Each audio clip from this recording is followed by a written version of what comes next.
hey, reader, come closer. I am here to give you guys an update about my hrcyed progress. So hrcyed is the hardest reading challenge you'll ever do, which is hosted by Q over on the channel QWERTY. So we are about to see how I did in November, and to some extent that is also a little bit of a uncertainty to me because I have already marked certain things for December off. And I had to change some things for the November tracking after I'd done that, so I have no idea how far along I am. There will be a graph at the end or something like that that will show you how far along I am with this challenge, but I think we're still doing pretty well. There's a hiccup that is coming in the month of December that some of you are already very well aware of from reading sprints, but yeah, we'll still try to make the best of things.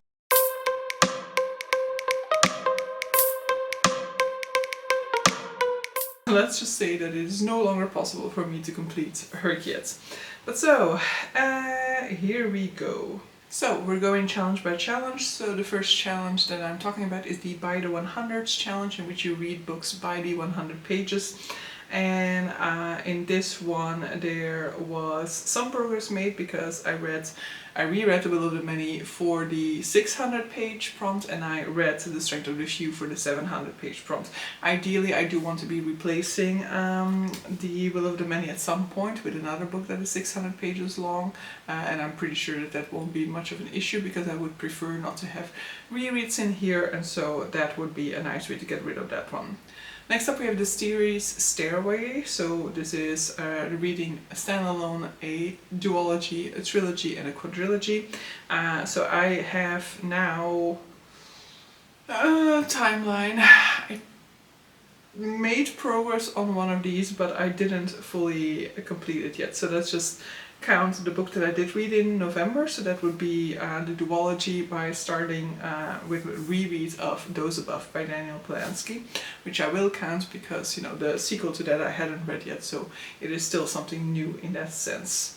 And then I also read the third book in the Terra Ignota series, so The Will to Battle for the Terra Ignota series, so we're also one book closer to finishing the quadrilogy prompt in there.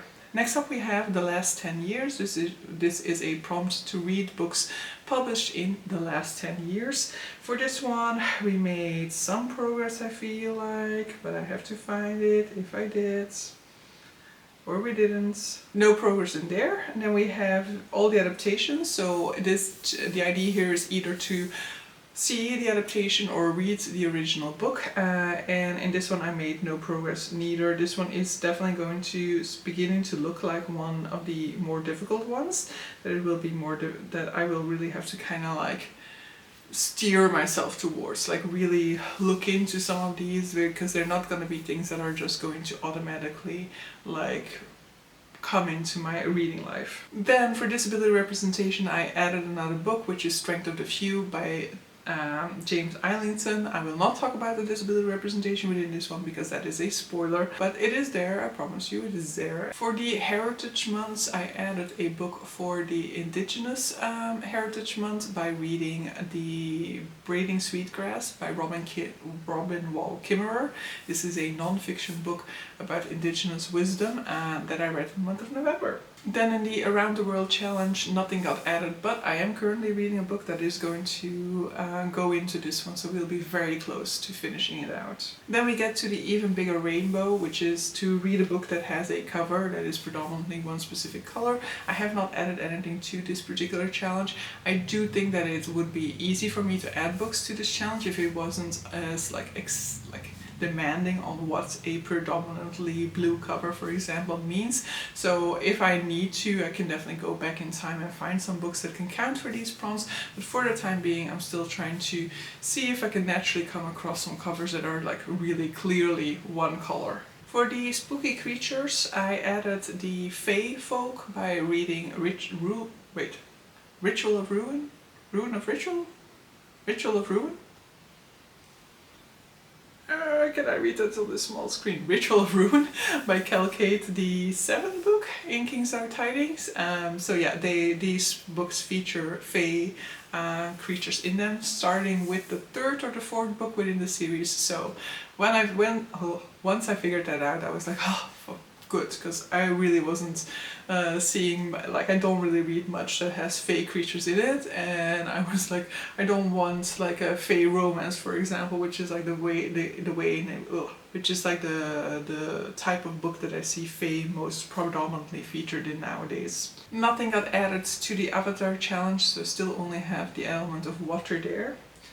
In the animal challenge, we have added exotic pets by reading Ritual of Ruin, and that is also by saying that a dragon is an exotic pet, because if a dragon is not an exotic pet, then please, what is an exotic pet? Nothing got added to the bigger queer alphabet, so this is another one for which I will probably have to do some more sort of like guided reading, really making sure that I find books for these specific prompts, because some of these I'm sure will still kind of stumble upon my way, but I do feel like most of my queer literature seems to be the exact same representation over and over again, so it would be best to steer myself in certain directions to make sure I diversify that a little bit more. So for BIPOC author, I have not been able to add anything because the BIPOC authors that I did read from in the month of November I was already using for more than two, like for 2 prompts I couldn't use another time. Then we get to the new release category, in which I read a November release. I mean, I read 3 November releases, so I definitely had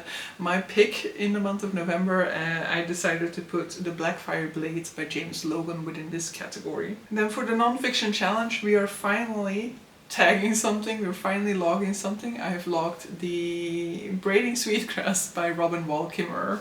And then I've also finally decided that I will make a head start in like the fantasy subgenre challenge, because I just never really wanted to put much of effort into finding out what the different subgenres are that I could go for. But I finally decided that I was going to count the Blackfire Blade, because that is definitely adventure fantasy. And so yeah, that was the final thing that I read in this period of time, so the final progress that I've made. I will say that the month of November feels like a month in which I read quite a fair bit, but I didn't really make any progress on these challenges. And I think that that is a little bit of a natural development as I'm going through things naturally, just letting the books kind of fall into slots. Then it's natural for me to not necessarily move forward as much at this point in time, as a lot of natural slots have already been filled in, and so it's becoming more difficult to like naturally fit in a book in many different categories. And so it will become more and more prevalent that I will read a book that can only count for 1, or that even can count for none of the particular challenges, which has definitely also happened in the month of November. There definitely are some books that I read and can place nowhere on this challenge board. But so yeah, I will have somewhere on the screen an overview, I guess, of how far along I am within this challenge. We are not yet halfway through at that point in time, so I mean, I think that we are still very much on track with it, but of course, as indicated, I need to start being a little bit more, I need to start looking more specifically for certain prompts, and with that in mind, we might, you know, it would have been much more comfortable to be further along. I do also think that I need to maybe start looking in on the monthly challenges. I think every month there's a sort of like secret prompt as well, and you can get certain benefits from that. And maybe I need to start looking at that as well, because maybe I can find a way to undo the damage that will happen in December, where I will not be able to fulfill a challenge that had a timeline to it. But so yeah, that is my progress with hrcyed so far.